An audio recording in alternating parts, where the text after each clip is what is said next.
Amados irmãos, prazer enorme estar com vocês aqui para abrirmos juntos a palavra de Deus, palavra poderosa, aqui na minha igreja em Saskatoon, neste ano, que o ano aqui é diferente do Brasil, né? Nós começamos o ano em setembro aqui, por causa da escola. E de setembro deste ano até agosto do ano que vem, nós estamos com um tema geral, os ensinos de Jesus. E todos os sermões, eles são baseados nos ensinos de Jesus, em alguma fala de Jesus, em algum verso onde Jesus falou alguma verdade. Eu amo toda a Bíblia. Eu amo as histórias, as profecias, os salmos, os evangelhos. Mas tem uma coisa que me apaixona, são as palavras ditas por Jesus. Parece uma bobagem, sabe? Mas não é não. Nós cremos que a Bíblia é a palavra de Deus, e é. Mas também nós cremos que Jesus é a palavra de Deus. Ele é o verbo que se fez carne.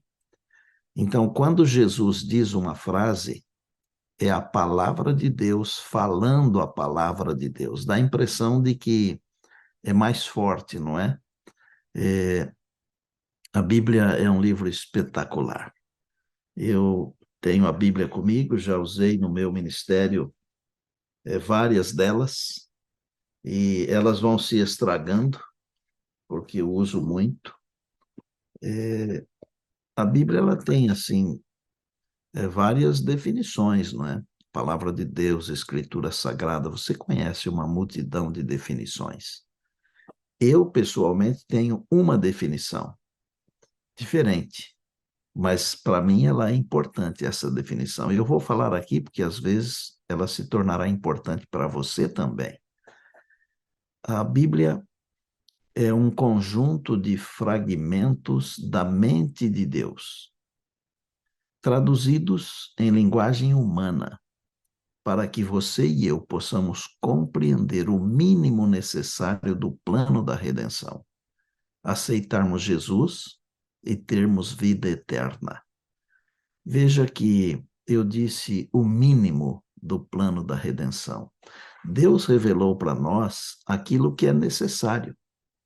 E se nós entendermos a revelação, nós vamos compreender que Deus é criador, mas é também redentor. Eu pretendo, nesses 3 dias, pela graça e misericórdia de Deus, apresentar 3 temas. Eu vou tratar sobre o Deus Jesus. Amanhã, se Deus permitir, eu quero tratar sobre o Deus Espírito Santo. E na sexta-feira, com a bênção de Deus, permissão de Deus, eu quero tratar sobre Deus o Pai. Então, por exemplo, Jesus diz assim: vinde a mim, é o tema de hoje. Mas amanhã, Jesus vai dizer: fiquem em Jerusalém até receberem a promessa. E na sexta-feira, vinde benditos de meu Pai. Pode ser que você pergunte assim: por que ele vai falar sobre Jesus, sobre o Espírito Santo e sobre o Pai? Porque a divindade, que a gente chama também de trindade, que esteve envolvida toda na criação, a divindade toda está envolvida também no plano da redenção. Então, não é só Deus o Pai, nem só Deus o Filho, nem só Deus o Espírito Santo. Todos eles estão envolvidos no resgate. E esse resgate tem a ver com você e comigo, tem a ver conosco. Pegue a sua Bíblia aí, por favor. Vamos ao tema de hoje. Vinde descansar e aprender. Jesus está nos chamando hoje. Jesus nos chama porque ele sabe que nós estamos cansados.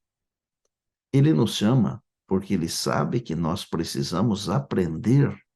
Mas vamos ler na Bíblia. Pegue a sua Bíblia aí. Pode ser assim, de papel, mas pode ser também no smartphone, num tablet, ou mesmo aí no computador.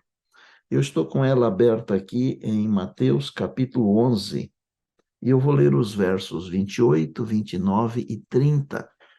São versos muito conhecidos, e aí eu vou aproveitar e dizer aos pregadores que os versos mais conhecidos são os melhores para serem usados nos sermões. Mateus 11, 28 a 30 diz assim: Vinde a mim, todos vós que estáis cansados e sobrecarregados, e eu vos aliviarei. Tomai sobre vós o meu jugo e aprendei de mim, porque sou manso e humilde de coração, e achareis descanso para a vossa alma, porque o meu jugo é suave e o meu fardo é leve. Vamos rapidamente analisar um pouquinho o que é que Jesus está dizendo.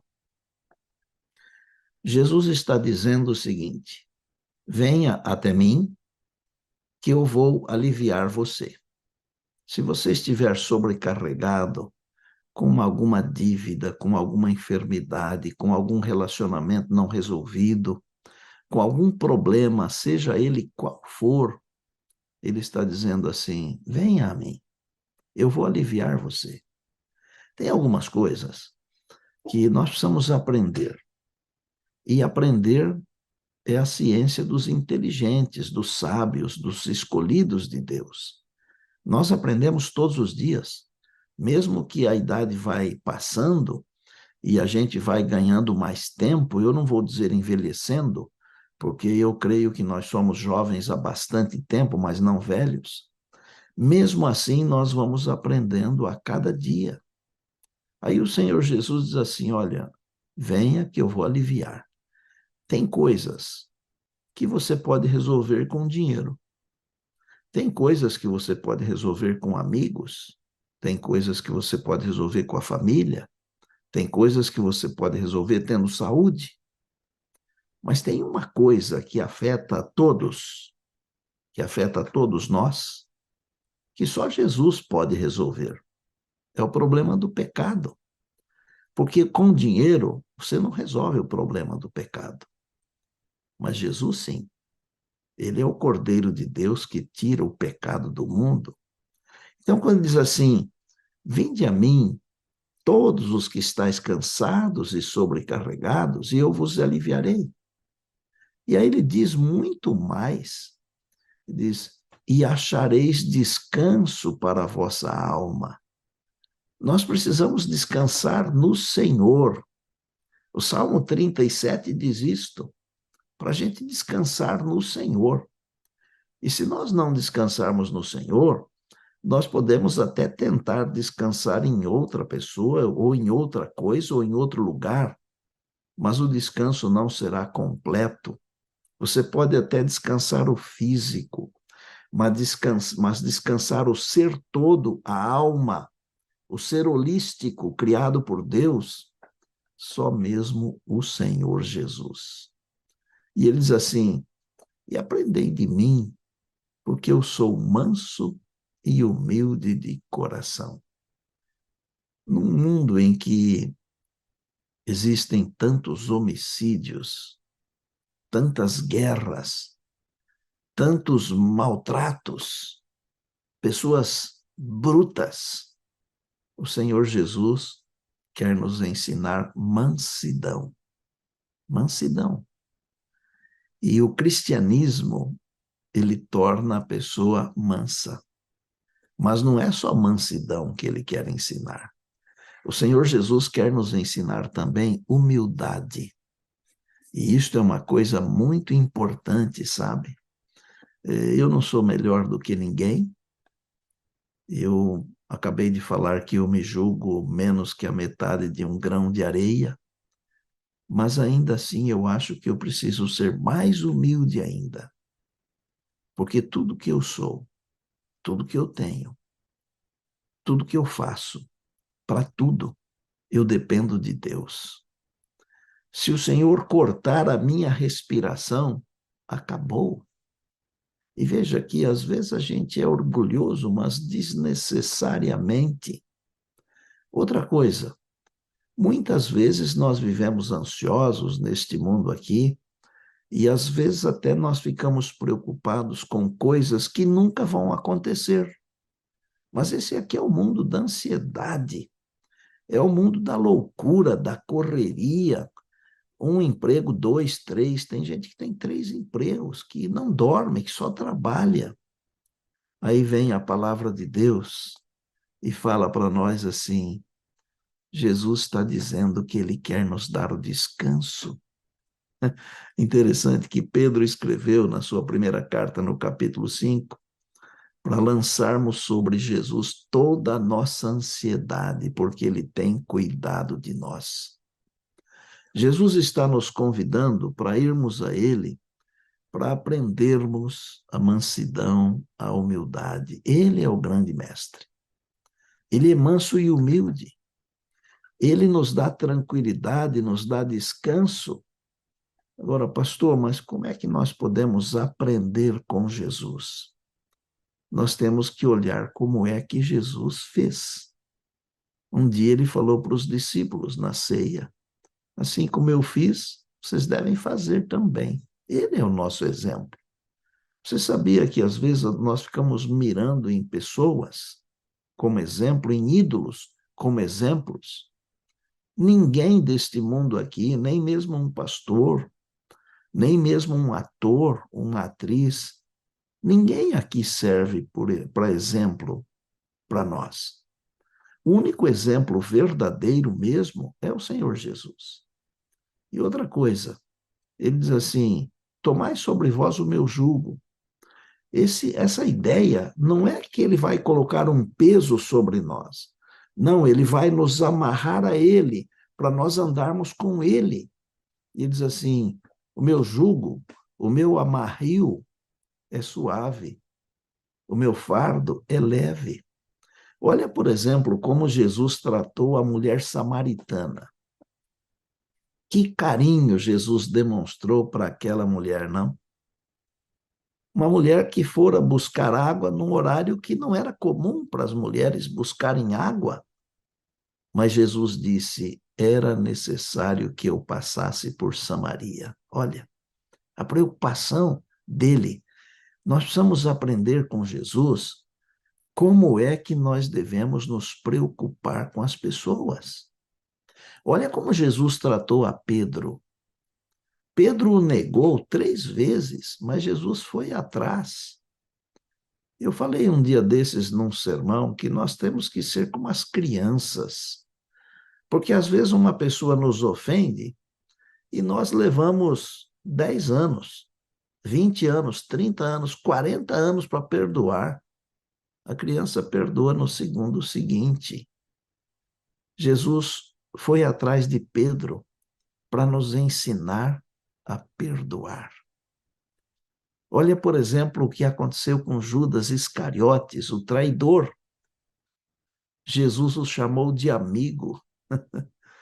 Sabe por que Jesus o chamou de amigo? Não foi ironia, como alguns ensinam, não. Jesus o chamou de amigo porque o que estava ferindo o coração de Jesus não era o ser traído por um dos seus discípulos, mas o que estava ferindo o coração de Jesus era perder um amigo. Minha gente, perder um amigo é muito mais do que perder uma batalha, uma discussão. Nós precisamos parar com a ideia de que as coisas têm mais valor do que as pessoas. Jesus nos ensinou a amar. E ele falou assim: eu vou dar para vocês um novo mandamento. Está em João 13:34.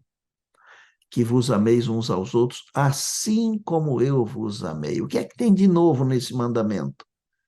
Pois no Antigo Testamento era o amor também o mandamento. O que tem de novo é a ênfase no seguinte: amem da mesma maneira que eu amei. E como Jesus amou? Jesus amou dando a sua vida.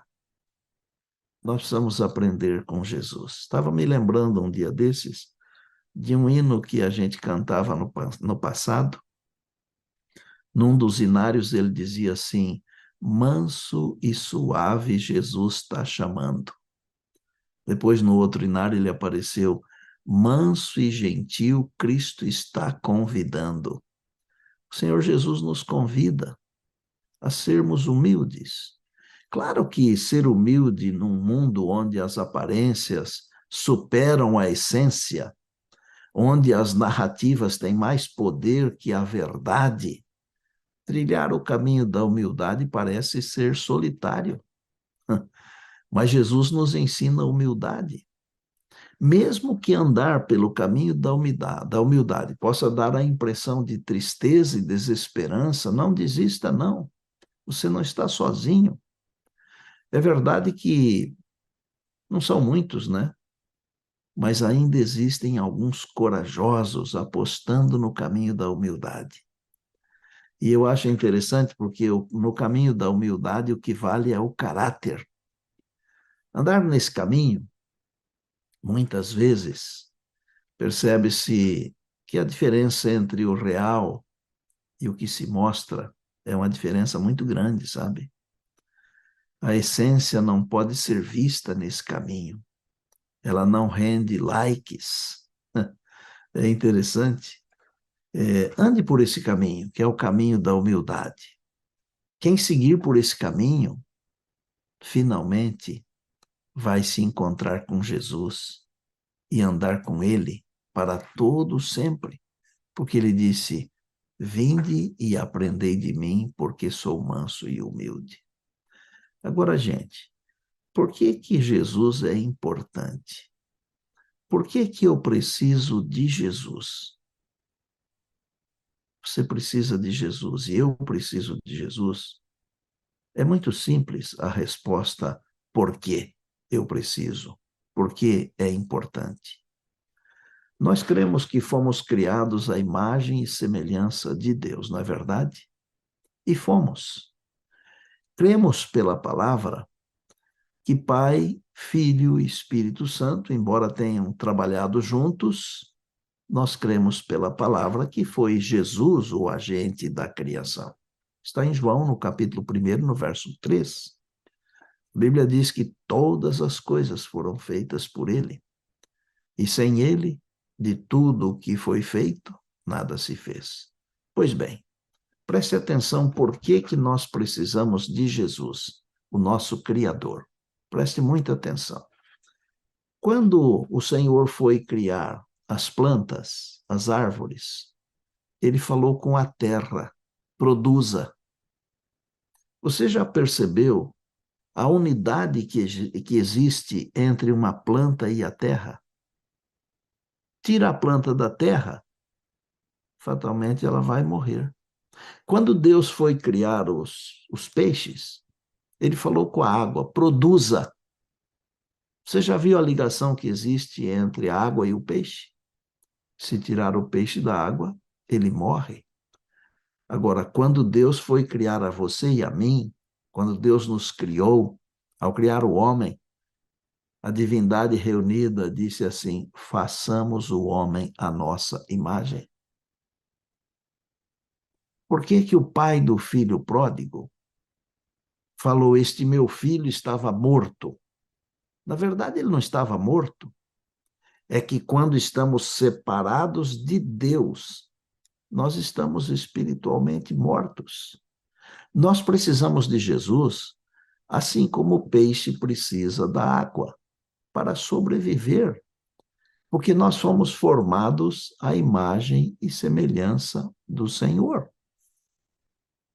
Queria ler a Bíblia com você para mostrar para você a importância de ter Jesus.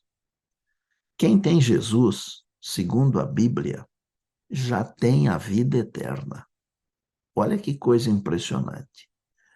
Assim como o peixe depende da água, a planta depende do solo, eu dependo de Jesus. Mas, quando eu tenho Jesus, eu não tenho só esta vida de 120 anos. Eu tenho vida eterna. Pegue a sua Bíblia novamente. Esta é a segunda vez que vamos ler hoje e provavelmente ficaremos por aqui em termos de leitura. 1 João, no capítulo 5.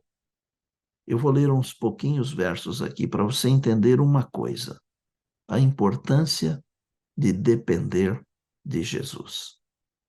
E se nós aprendermos isto hoje, nós ganhamos o dia, com certeza, e com certeza real. 1 João capítulo 5.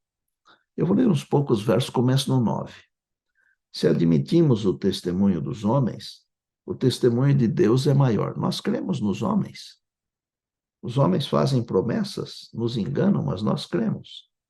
O testemunho de Deus é maior. Ora, este é o testemunho de Deus, que ele dá acerca do seu Filho. Deus está dando um testemunho a respeito de Jesus. Aquele que crê no Filho de Deus tem em si o testemunho. Aquele que não dá crédito a Deus o faz mentiroso, porque não crê no testemunho que Deus dá do seu Filho. Só que até aqui, Deus não falou que testemunho é esse. Ele só falou que quem crê no Filho já tem em si mesmo o testemunho. Olha o verso de número 11. E o testemunho é este. Olha o testemunho. Que Deus nos deu a vida eterna, e esta vida está no seu Filho. Aquele que tem o Filho de Deus tem a vida. Aquele que não tem o Filho de Deus não tem a vida. E o 13. Estas coisas vos escrevi, a fim de saberdes que tendes a vida eterna, a vós outros que credes em o nome do Filho de Deus. Por que é importante ter Jesus? Porque quem tem Jesus tem a vida eterna. Quem crê em Jesus tem a vida eterna.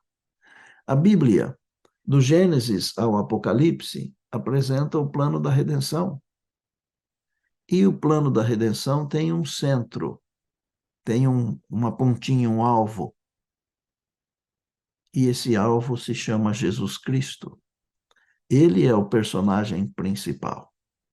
Lembram quando ele conversou com Nicodemos? Ele falou para Nicodemos assim: do modo como Moisés levantou a serpente no deserto, assim importa que o Filho do Homem seja levantado, para que todo o que nele crê tenha a vida eterna. Está em João capítulo 3, versos 14 e 15. Jesus é o centro, ele é a história. Ele não é apenas a figura central, ele é a própria história. Em João 12, 32, ele falou assim: e eu, quando for levantado da terra, atrairei todos a mim. Se você lê todo o Antigo Testamento, você vai dizer que ele aponta para Jesus. Se você lê todo o Novo Testamento, você vai ver que ele focaliza Jesus. Ele é o centro de todas as coisas, ele é o centro da redenção. E quem tem Jesus tem vida eterna. Eu não estou ensinando aqui aquela teoria de que salvo uma vez, salvo para sempre, ok? Então, você não pode dizer que eu estou ensinando isso, porque eu creio plenamente no que está escrito em 1 Coríntios 10, 12, onde Paulo diz assim: aquele que pensa que está de pé, cuide para não cair. 2 Timóteo 4, 10, ele falou assim: Demas nos abandonou, amando o presente século. Acontece que Jesus não nos abandona. Se nós cairmos da fé, não é porque Jesus nos abandonou. Se nós voltarmos as costas para Deus, não é porque Jesus nos abandonou. Porque Jesus, ele não nos abandona. Eu creio que, pela graça e misericórdia de Jesus, nós podemos nos tornar novas criaturas. Eu creio que, pela graça e misericórdia de Jesus, nós podemos não nos acostumar com este mundo, conforme diz Romanos 12, 2. Há dois problemas que eu queria que você pensasse sobre esse assunto de estar salvo e de ter a vida eterna em Jesus. Um deles é que, mesmo crendo em Jesus plenamente, sendo uma nova criatura, ainda assim não ter a certeza da salvação. Nós precisamos ter a certeza da salvação. Porque se nós temos Jesus, Deus diz que quem tem o Filho tem a vida eterna. E o segundo perigo é ter a certeza da salvação não tendo nascido de novo, não sendo uma nova criatura. É aquele, entre aspas, é aquele crente que não é crente. É aquele cristão que não é cristão.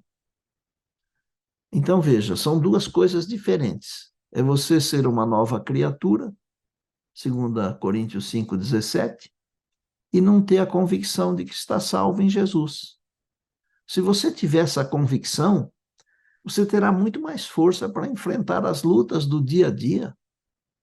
Quando Jesus diz, tem de bom ânimo, eu venci o mundo, a vitória dele é nossa.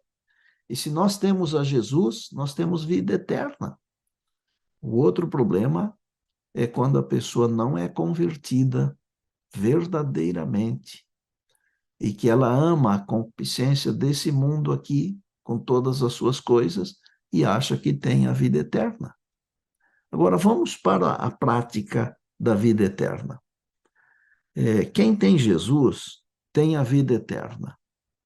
E ele diz assim, veja, se depender de Jesus, se eu continuar mantendo a minha comunhão com ele, ele diz assim, João 6,37, o que vem a mim, eu nunca lançarei fora. Se você continuar em Jesus, ele falou em João 15, permanecei em mim e eu permanecerei em vós. Então, o único problema sou eu, somos nós. Porque se nós nos distanciamos, nós perdemos. Porque se depender de Jesus, ele nunca lança fora. E em João 6,35, ele diz assim, quem vem a mim jamais terá sede, jamais terá sede. E mais, em João 10, quando ele falou das ovelhas, ele disse assim, ninguém as arrebatará da minha mão, ninguém. Amados, nós precisamos confiar em Deus, não podemos confiar em nós mesmos. Se estamos em Jesus, preste atenção, se estamos em Jesus, Deus está operando a nossa salvação. O Espírito Santo de Deus, o Deus Espírito Santo, está trabalhando em nós diariamente para fortalecer essa presença de Jesus na nossa vida, na mente e no coração. Em Filipenses 1,6, Paulo diz assim, eu tenho certeza que aquele que começou a boa obra em vós, há de completá-la até o dia de Cristo. O Senhor vai completar a obra, meus amados irmãos. E lá em Romanos 8, Paulo fala assim, nada poderá nos separar do amor de Deus. Nada. Se depender do Senhor Jesus, você já está salvo. Mas você tem que permanecer nele. Agora, o mesmo Jesus que disse, vinde a mim, eu vos aliviarei. Aprendei de mim, sou manso e humilde de coração. Achareis descanso para a vossa alma. Ele está dizendo também, eis que eu estou à porta e bato. Apocalipse 3,20. Por que Jesus está batendo à porta do nosso coração? Porque o coração, ele não tem fechadura do lado de fora. Ele não tem maçaneta do lado de fora. O coração só tem maçaneta do lado de dentro. Não dá para abrir por fora. O coração só se abre por dentro. E se nós abrirmos o nosso coração, o que é que Jesus promete? Jesus promete comer conosco. Isso aqui não significa apenas uma refeição. Esse com ele cearei, comerei com ele, significa que ele quer viver conosco. E mais do que isso, viver em nós. Ele quer viver conosco, mas ele quer viver dentro de nós, em nós. Ele deve ser na nossa vida o primeiro, o último e o melhor. Quando a Bíblia diz: buscai primeiro o reino de Deus e a sua justiça, a justiça do reino de Deus é o Senhor Jesus. Ele será chamado Senhor Justiça Nossa, diz o profeta. É Jesus. E quando o Espírito de Deus trabalha em nós, ele entroniza o Senhor Jesus no trono do nosso coração. É o Espírito de Deus que solidifica a presença de Jesus na nossa vida. Mas esse é assunto para amanhã. Agora, antes de terminar, eu queria dizer para você o seguinte. Grave isso aí. Se você convidar Jesus para um almoço, porque ele falou, estou à porta e bato, se alguém abrir a porta, entrarei em sua casa e com ele cearei. Sabe o que vai acontecer? Ele vai almoçar com você. E em retribuição, ele vai convidar você para a ceia, para o jantar. A ceia das bodas do Cordeiro. São palavras de Jesus, eu não estou inventando nada. Como eu prometi, estou falando o óbvio. Ele pede para entrar, para comer com você. E ele diz assim: com ele cearei e ele comigo. Quando é que nós vamos cear com Jesus? Lembra quando ele deu a ceia para os discípulos? Ele falou assim: eu não vou mais beber desse suco aqui até o dia que eu vou beber junto com vocês no reino do Pai. Que tal? Convide Jesus para um almoço.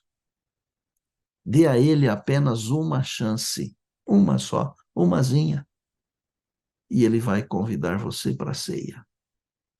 Eu quero concluir dizendo o seguinte: o principal plano de Satanás, é tirar Jesus de cena.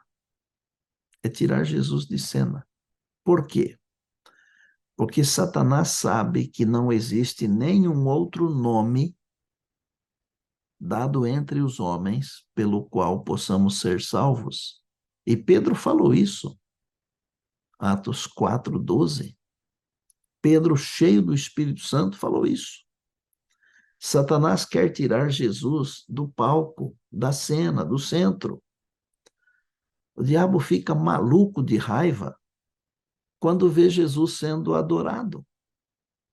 Olha, desde Herodes, quando mandou matar os meninos de Belém e de toda a circunvizinhança de Belém, Satanás usa todos os meios possíveis para evitar que Jesus seja objeto de adoração. Ele usa as instituições, as autoridades. Ele colocou até outros intercessores no lugar de Jesus.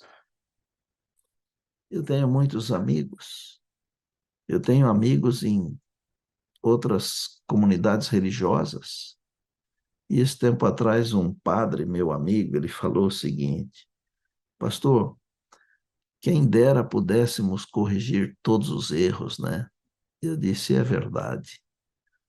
E ele disse, na minha igreja, falando da igreja dele, né? Eu não gosto de falar da igreja dos outros, mas foi ele que falou, só vou reproduzir o que ele falou, né? Um padre amigo meu. Falou, na minha igreja nós adoramos e nós falamos que numa das rezas, Virgem Maria, Santa Maria, Mãe de Deus, como pode ser a Mãe de Deus se o Senhor disse que antes que Abraão existisse, ele já era, antes que Abraão existisse, eu sou.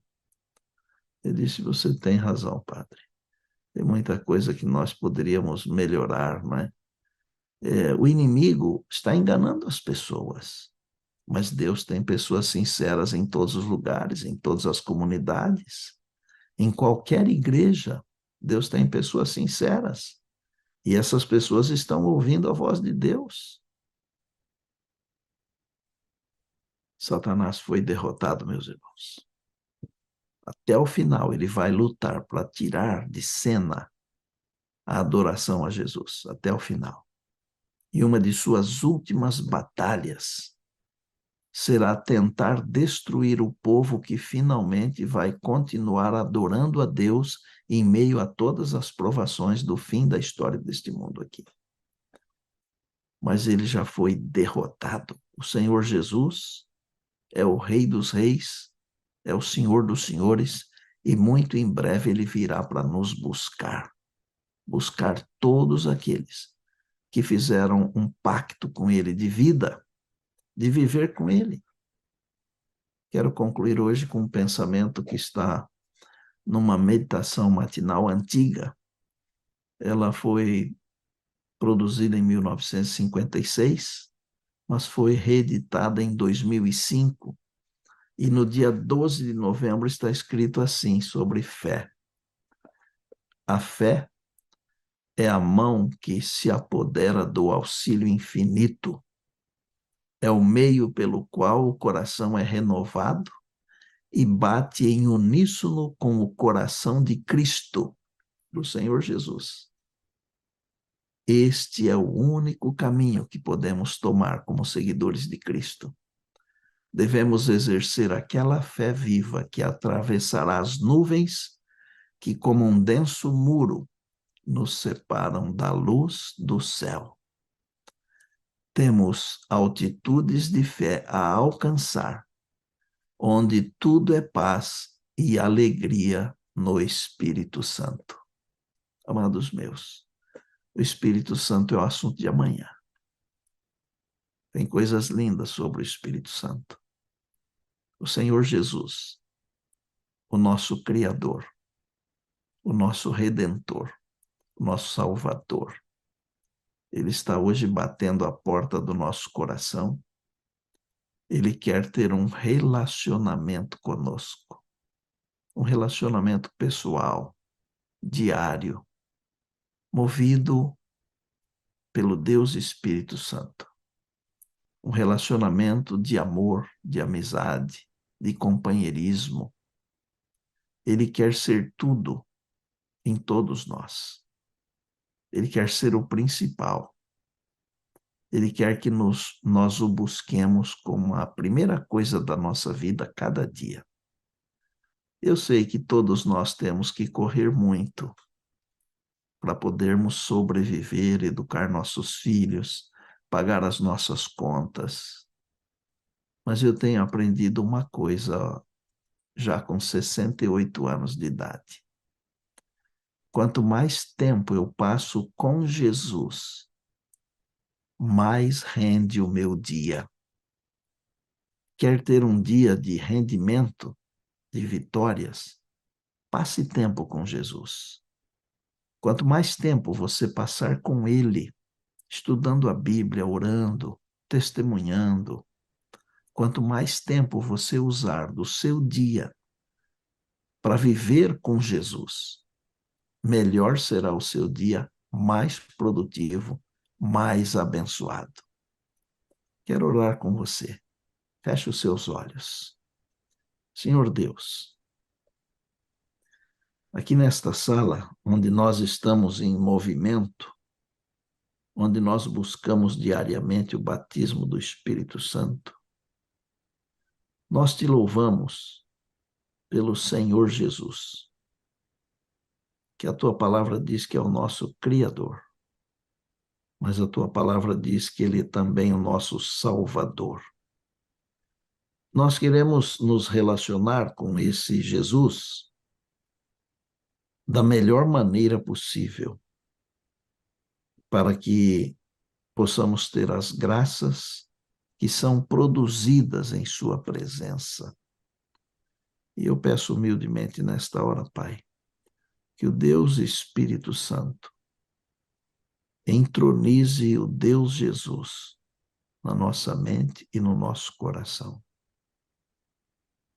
Faze com que o nosso amor por Jesus ele seja um amor real, verdadeiro, crescente, que nos transforme, que nos torne instrumentos, que nos torne humildes, mansos, e que os nossos olhos sejam os olhos de Jesus, que a nossa boca seja a boca de Jesus, as nossas mãos, nossos braços, nossos pés, os órgãos de nosso corpo, a serviço do Senhor Jesus.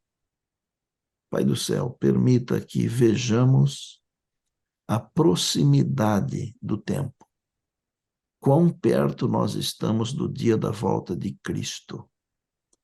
Ajuda-nos a não nos conformarmos com este mundo aqui, Pai, mas que sejamos transformados para experimentarmos a boa, perfeita e agradável vontade de Deus. Nós nos colocamos no teu altar agora. Pedimos que o Senhor nos lave, nos limpe, nos purifique, nos batize e nos use. E que o dia de hoje seja para a tua glória, um dia de vitórias, um dia de bênçãos, um dia de alegrias, um dia de produtividade para o teu reino eterno. Venha logo, Jesus. Amém, amém e amém.